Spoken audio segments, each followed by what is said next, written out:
ये अन्नपूर्णा जैसी मुहिम इन्होंने भाई और बहनों 2015 में भी चलाई थी। 2015 में, 2014 में तो बरवाला कांड हुआ और बिल्कुल 5-6 महीने बाद में इन्होंने अपना मनमाना आचरण संगत पे थोपना शुरू कर दिया। और जो पुराने भगत हैं उनको अच्छे से पता होगा, इन्होंने एक 4 पेज का इन्होंने एक पैम्पलेट निकाला था, 4 पेज का। दास आपको दिखा देता है, थोड़ा सा उस पैम्पलेट की शक्ल दिखा देता है, क्योंकि दास के पास में भाई और बहनों इनके सारे कुकर्मों के काले कर्म हैं, सारे कुकर्मों के काले कर्म। ये देखिएगा इनका ये पर्चा, महान परिवर्तन का शंखनाद बरवाला की घटना। जो पुराने भगत हैं 2014 में या उससे पहले जो जुड़े हुए हैं, वो भगत आसानी से जान जाएंगे, पहचान जाएंगे। दास के पास इसकी पीडीएफ है, इस लाइव के समाप्त होने के बाद में दास व्हाट्सएप के ग्रुप में डाल देगा, देख लेना। यह पर्चा निकाला था इन्होंने 2015 में और बिल्कुल बकवास, बकवाद। इन्होंने कभी भी सतगुरु की आज्ञा का पालन नहीं किया, इन्होंने कभी भी सतगुरु के ज्ञान को आधार नहीं बनाया। और इन्होंने क्या मुहिम चलानी चाहिए थी? महान परिवर्तन का शंखनाद बरवाला की घटना, कि देश और दुनिया में परिवर्तन कैसे होगा, दुनिया कैसे सुखी होगी।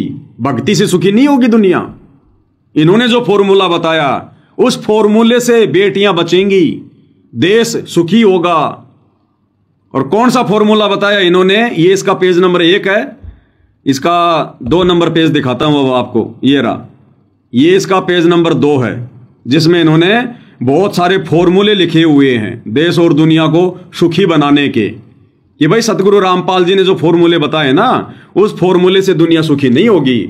हम राष्ट्रीय समाज सेवा समिति वाले, यानी सतलोक आश्रम मैनेजमेंट हरियाणा वाले, जो फॉर्मूले बताएंगे, यदि इन फॉर्मूलों को लागू कर दिया जाए देश में, तो पूरी दुनिया सुखी हो जाएगी। और क्या घटिया फॉर्मूले इन्होंने लिखे हैं, इसके बाद आपको समझ में आएगा।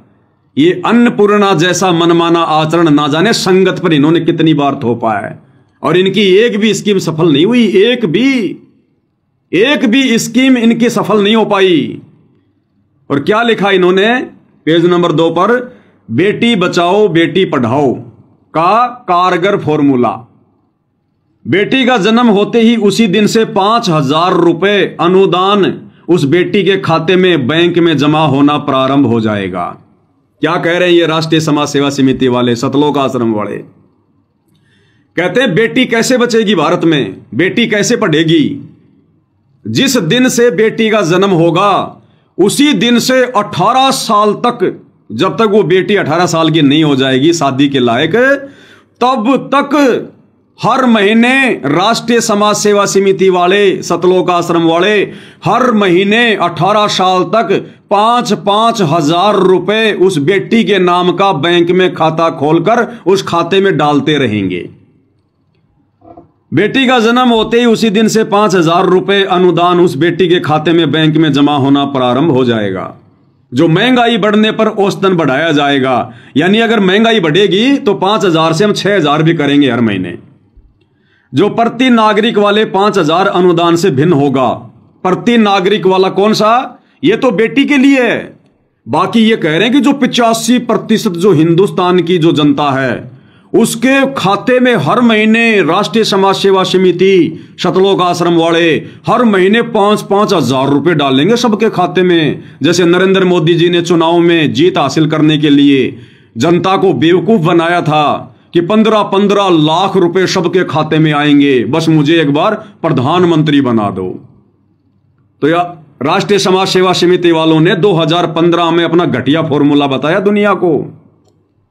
और इस पंपलेट को भाई और बहनों देश भर के सभी अखबारों में, अखबारों के अंदर डलवा डलवा के भक्तों की सेवा लगा लगा के सबके घरों में भिजवाया गया। सबके घरों में करोड़ों रुपया ये पंपलेट छपवाने में भक्तों का बर्बाद कर दिया इन्होंने। वह बचत खाता अलग होगा। जब बेटी विवाह योग्य 18 वर्ष की होगी तो उसका बचत खातों में लगभग 21 लाख रुपए होंगे। क्या कह रहे हैं ये आश्रम वाले कि जब वो बेटी शादी के लायक होगी, 18 साल की हो जाएगी, तो हम आश्रम वाले जो हर महीने उसके खाते में जन्म लेते 5-5 हजार रुपए डालेंगे ना, जब वो 18 साल की हो जाएगी शादी के लायक, तो उसके खाते में कितने रुपए आ जाएंगे? 21 लाख रुपए होंगे, क्योंकि अनुदान वृद्धि होती रहेगी, यानी पैसा बढ़ता रहेगा 5,000 से भी। 18 वर्ष में अनुदान बढ़कर 15,000 प्रति माह हो जाएगा, और जब 18 साल तक वो लड़की आएगी तब तक तो 5,000 से बढ़ाकर हम हर महीने 15,000 रुपए कर देंगे उस बेटी के खाते में हर महीने। उन बचत खातों में लगभग 21 लाख रुपए होंगे, क्योंकि अनुदान वृद्धि होती रहेगी। 18 वर्ष में अनुदान बढ़कर 15,000 प्रति माह हो जाएगा, तो 5 + 15 कितने हो गए? 10,000 रुपए औसतन प्रति माह होगा। 1 वर्ष में 1,20,000 तथा 18 वर्ष में 21,60,000 रुपए बनता है। न तो पिता को बेटी की विवाह की चिंता, ना तो उस बाप को बेटी की शादी की चिंता रहेगी कि अगर कोई दहेज मांगेगा तो दे दूंगा, क्योंकि मेरी बेटी के खाते में तो 21.5 लाख रुपए आ गए। इन आश्रम वालों ने मेरी बेटी के खाते में 21.5 लाख रुपए डाल दिए।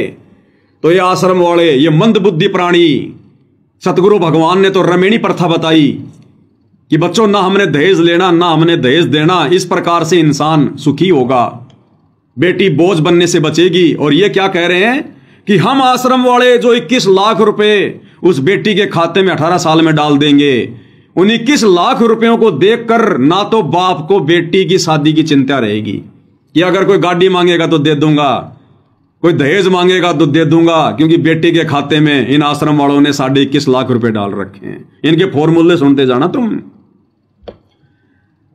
1,20,000 तथा 18 वर्ष में 21.5 लाख रुपए बनता है। न तो पिता को बेटी की विवाह की चिंता, न दहेज की कोई चिंता नहीं होगी। क्यों?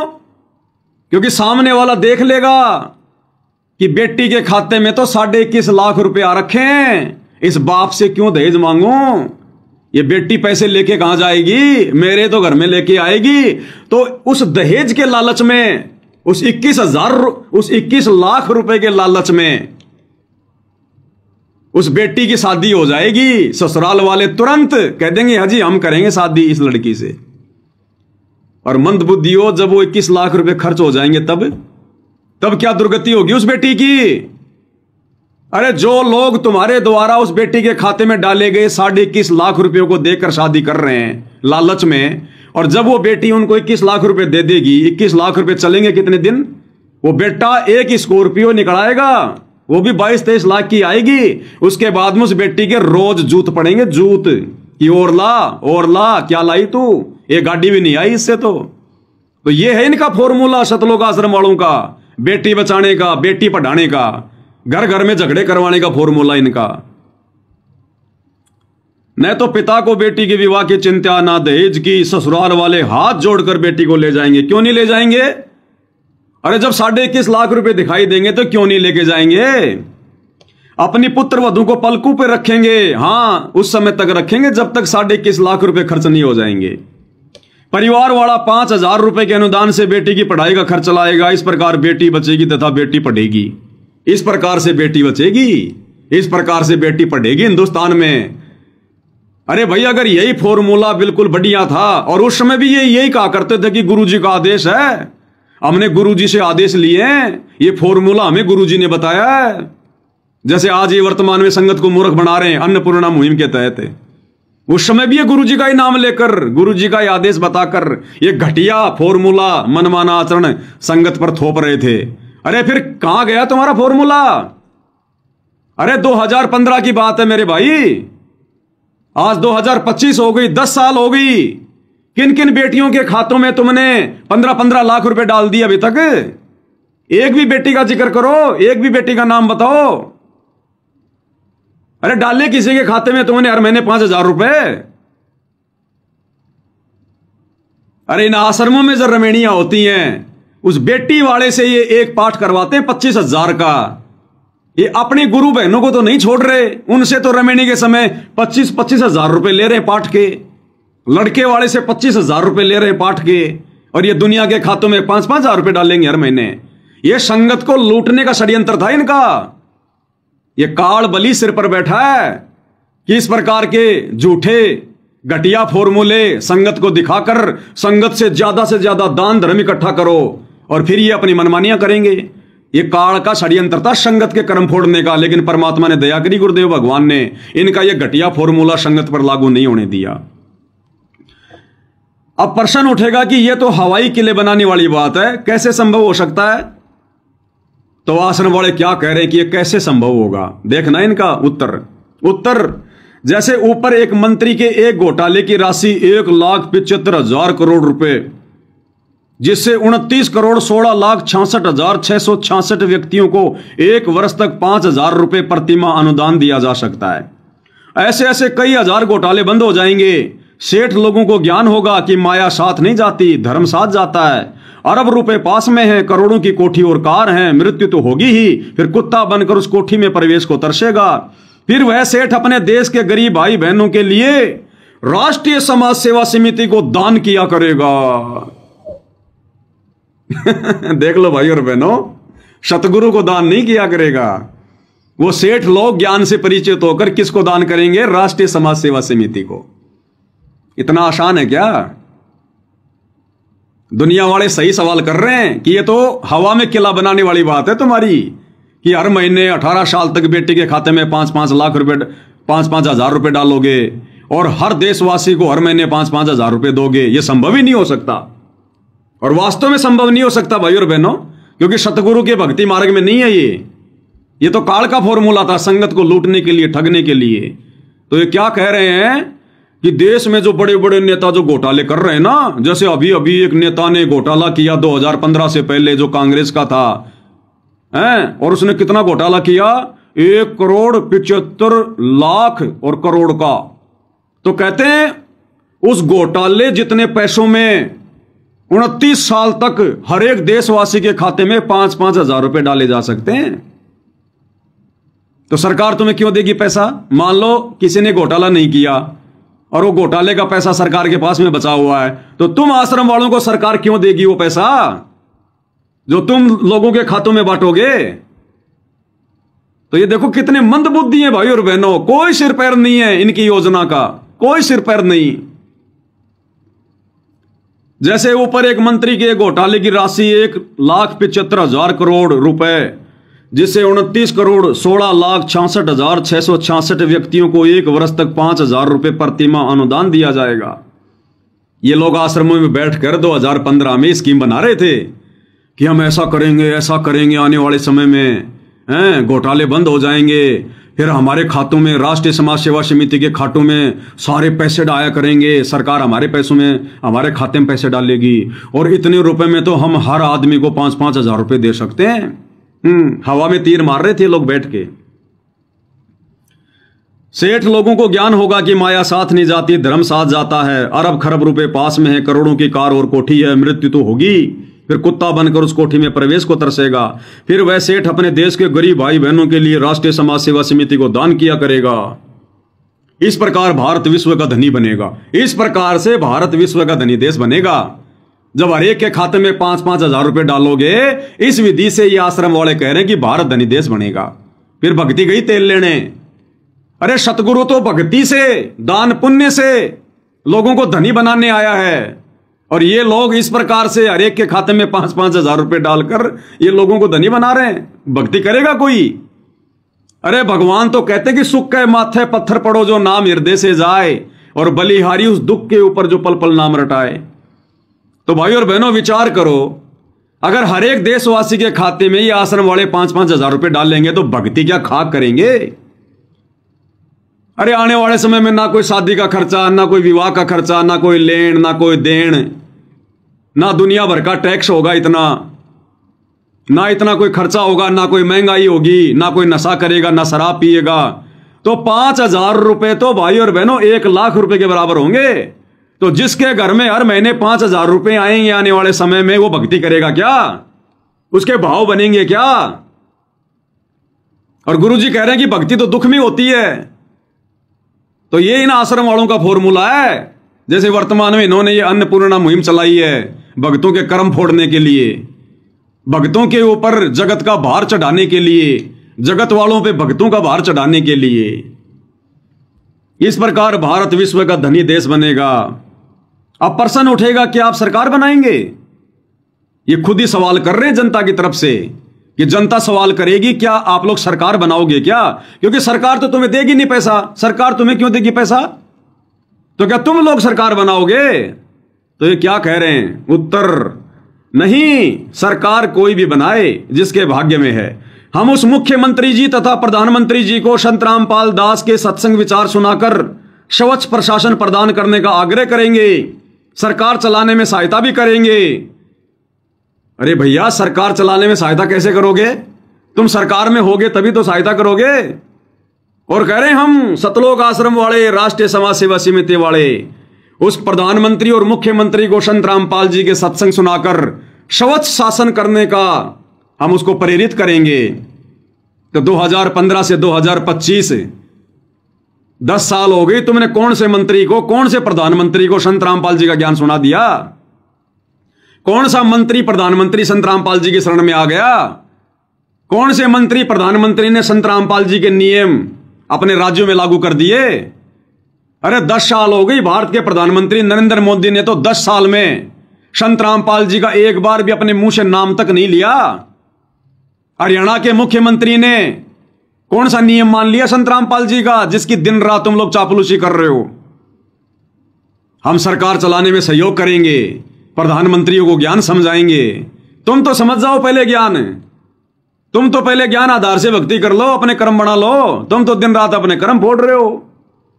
ये इनकी हवाई बातें तुम्हें दिखा रहा हूं भाई और बहनों, इनके सारे रिकॉर्ड है मेरे पास में, सारे रिकॉर्ड। तब तुम्हें समझ में आएगा इनकी अन्नपूर्णा मुहिम क्या है, ये कर्म फोड़ मुहिम। नहीं, सरकार कोई बनाए जिसके भाग्य में है। हम उस मुख्यमंत्री जी तथा प्रधानमंत्री जी को संत रामपाल दास के सत्संग विचार सुनाकर स्वच्छ प्रशासन प्रदान करने का आग्रह करेंगे और सरकार चलाने में सहायता भी करेंगे। सरकार का कार्य केवल बिजली, पानी, सड़क निर्माण, कानून व्यवस्था बनाए रखने का होता है। सरकार का काम क्या है? बिजली, पानी, सड़क निर्माण, कानून व्यवस्था बनाए रखने का। तो फिर हरियाणा के गांव का पानी फिर तुम क्यों निकाल रहे हो? अरे अगर ये सरकार का कार्य है जो तुम लिख रहे हो इस पंपलेट में कि सड़कें, पानी, बिजली ये काम है सरकार का, फिर ये हरियाणा में जो बाढ़ आ रखी है, जो गांव में पानी भरा है, तुम जबरदस्ती क्यों लोगों का पानी निकाल रहे हो? क्यों भक्तों का पैसा बर्बाद कर रहे हो मोटर में, पाइपों में? ये तो सरकार का काम है ना, पानी वगैरह की भाई जो व्यवस्था करना, या कहीं बाढ़ आ गई तो उस गांव का पानी निकालना। ये तो तुम लोगों की मुहिम के अनुसार सरकार का काम है। फिर तुम क्यों अपने कर्म फोड़ रहे हो, अपना पैसा बर्बाद कर रहे हो संगत का?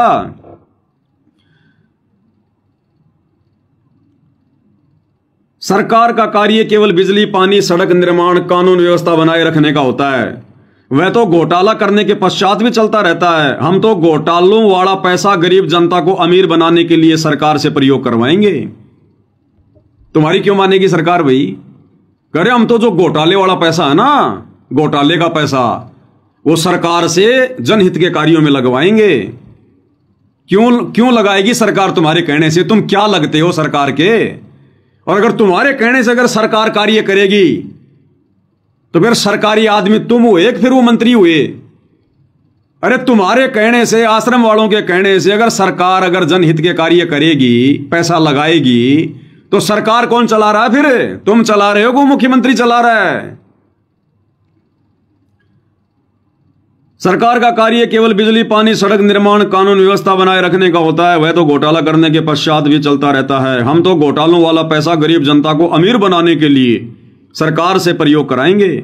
सरकार को जनहित के कार्य करने तथा मार्ग पर चलने के लिए बाध्य करेंगे, क्योंकि हमारे साथ देश की 75% जनता होगी। ये तो दादागिरी होगी, ये तो गुंडागर्दी हो गई। गुंडागर्दी तुम्हारी, दादागिरी। कह रहे हमारे साथ में देश की 75% जनता हो जाएगी। क्यों? भक्ति के कारण नहीं, संत रामपाल जी के ज्ञान के कारण नहीं। हम उनके खाते में हर महीने जो 5-5 हजार रुपए डालेंगे ना, जिस कारण से देश की 75% जनता हम सतलोक आश्रम वालों के साथ हो जाएगी। और उसके बाद हम देश की सरकार को जनहित के कार्य करने के लिए बाध्य करेंगे, दबाव डालेंगे, जबरदस्ती करेंगे। अरे गधो, मूर्खो, ये पंपलेट लिखते समय तुम्हारी बुद्धि कहीं घास चरने गई थी क्या? अरे जब देश की 75% जनसंख्या तुम्हारे साथ हो जाएगी तो सरकार किसकी होगी? नालायको, वो 15% वालों की या फिर तुम 75% वालों की? इनको यह भी नहीं पता हम क्या लिख रहे हैं। अरे जब देश की 75% जनता तुम्हारे साथ होगी तो सरकार किसकी होगी? मुख्यमंत्री किसका होगा? मंत्री किसका होगा? तुम आश्रम वालों का होगा। और कह रहे हम सरकार को बाध्य करेंगे। जब तुम्हारी सरकार है तो फिर तुम बाध्य किसको करोगे? तो भाइयों और बहनों, क्या लिख रहे हैं इनको कुछ नहीं पता, कोई सिर पैर नहीं इनकी बातों का। इसीलिए दुनिया वाले संत रामपाल जी का मजाक उड़ाते हैं, क्योंकि गुरु के ज्ञान का असर उसके चेलों पे दिखाई देता, चेलों पर। इसलिए ये दुनिया वाले संत रामपाल जी का मजाक उड़ाते हैं इन ज्ञानहीन लोगों की बिना सिर पैर वाली बातों को देखकर। अब ये तो हम भक्तों के भी समझ में आ रही है इनकी वो भाई। सोचो, लाखों करोड़ों लोगों ने जो अखबारों में डाल डाल के ये पंपलेट उन तक पहुंचाए गए थे, जब उन्होंने इसको पढ़ा होगा तो कितने हंसे होंगे वो कि कितने मंद बुद्धि लोग हैं ये। इनको ये भी नहीं पता हम क्या लिख रहे हैं। अरे देश की दुनिया पागल नहीं है, तुम अपने आप को डेढ़ शाना मत समझा करो। अपनी बेइज्जती करवाते हो तुम एंड में, अपनी बेइज्जती। तो कह रहे हैं हम मंत्रियों को बाध्य करेंगे क्योंकि देश की 75% जनता हमारे साथ होगी। अरे नालायको, जब तुम्हारे साथ में देश की 85% जनता हो जाएगी तो तुम्हारे अलावा फिर मंत्री कौन रहेगा? फिर तुम अपनी ना सरकार बना लोगे। तो ये है इनके फॉर्मूले, सुनते जाओ आगे आगे। वह तो घोटालों के पश्चात भी चलता रहता है। हम तो घोटालों का पैसा गरीब जनता को अमीर बनाने के लिए सरकार से प्रयोग कराएंगे, सरकार को जनहित के कार्य करने तथा मार्ग पर चलने के लिए बाध्य करेंगे, क्योंकि हमारे साथ देश की 85% जनता होगी। विचार करें, बीमारी का खर्च, शराब तंबाकू आदि नशे का खर्च खत्म, दहेज का खर्चा खत्म। दहेज तो ये खुद दे रहे हैं और कह रहे हैं दहेज का खर्चा हम खत्म करेंगे। अरे गधो, दहेज तो तुम खुद दे रहे हो 21.5 लाख रुपए का, हर महीने 5-5 हजार रुपए देकर। दहेज तो तुम खुद दे रहे हो और कह रहे दहेज का खर्चा खत्म। फिर अपने आप देश की जनता अमीर हो जाएगी। वो 21.5 लाख में देश की जनता अमीर हो जाएगी। अब प्रश्न उठेगा, इससे तो जनता कामचोर हो जाएगी। बिल्कुल सही बात है, जनता कामचोरी होगी इससे तो। अरे हर महीने जिसके खाते में 5-5 हजार रुपए आएंगे वो क्यों मजदूरी करेगा, क्यों मेहनत करेगा? बैठा बैठा खाएगा आराम से, वो तो कामचोर हो जाएगा। अब प्रश्न उठेगा, इससे तो जनता कामचोर हो जाएगी। उत्तर नहीं, रोटी कपड़े का खर्च तथा बिजली पानी का खर्च भी उसके लिए तन मन से कार्य करेंगे। कहते हैं रोटी कपड़े के लिए तन मन से कार्य करेंगे लोग। अरे गधो, फिर तुम वर्तमान में लोगों को रोटी कपड़ा क्यों दे रहे हो? फिर तुम वर्तमान में लोगों को रोटी कपड़ा क्यों दे रहे हो, राशन क्यों दे रहे हो अन्नपूर्णा मुहिम के तहत? कि नहीं नहीं नहीं, लोग अपने रोटी कपड़े के लिए भी तो काम करेंगे, तो रोटी कपड़ा भी तो तुमने देना शुरू कर दिया। तो जनता कामचोर बनेगी कि नहीं बनेगी? जिस चीज के लिए भाई और बहनों इन्होंने 2015 में मना किया था कि अपनी रोजी रोटी के लिए, अपने घर के राशन के लिए, अपने कपड़ों के लिए, बच्चों की शिक्षा के लिए लोगों ने खुद ही मेहनत करनी पड़ेगी। आज देख लो अन्नपूर्णा मुहिम के तहत ये लोग दोगली बात कर रहे हैं, दोगली। लोगों के घरों में जा जाके उनके कपड़े, राशन, पढ़ाई का खर्चा, रोटी कपड़ा मकान शिक्षा है, ये इनका नारा है। रोटी कपड़ा शिक्षा और मकान सबको देगा कबीर भगवान। और 2015 में इस पंपलेट में क्या लिख रहे हैं?